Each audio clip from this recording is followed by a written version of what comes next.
आज Lucknow super giants आणि royal challengers Bengaluru यांच्यामध्ये लढत होती आहे। संध्याकाळी 7:30 वाजता हा सामना होणार आहे आणि त्यामुळे या सामन्याकडे सर्व क्रिकेट प्रेमींचं लक्ष लागलंय।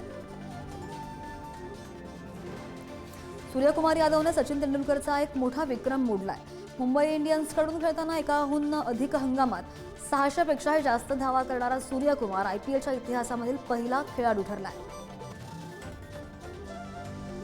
पंजाबने मुंबई इंडियन्सचा 7 गडी राखून पराभव केला आणि त्यामुळे पंजाबचे टॉप 2 मध्ये स्थान निश्चित झालंय। मुंबई इंडियन्सला एलिमिनेटर सामना खेळावा लागणार आहे। आयपीएल 2025 स्पर्धा शेवटच्या टप्प्यामध्ये पोहोचली आहे आणि यावेळी मुंबई इंडियन्स आणि रॉयल चॅलेंजर्स बंगळुरूचा संघ अंतिम फेरीमध्ये प्रवेश करतील अशी भविष्यवाणी माजी भारतीय क्रिकेटपटू समालोचक आकाश चोप्राने केली आहे।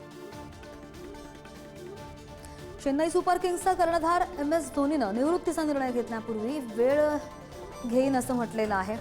43 वर्षीय धोनीने आयपीएल 2025 मध्ये अहमदाबाद येथे झालेल्या शेवटच्या सामन्यात CSKला विजय मिळवून दिला आणि यानंतर तो निवृत्तीचा निर्णय घेण्यासाठी थोडा वेळ घेईल आणि पुढील हंगामामध्ये खेळणार की नाही हे येत्या काही महिन्यात ठरवेल असं सुद्धा तो म्हणाला।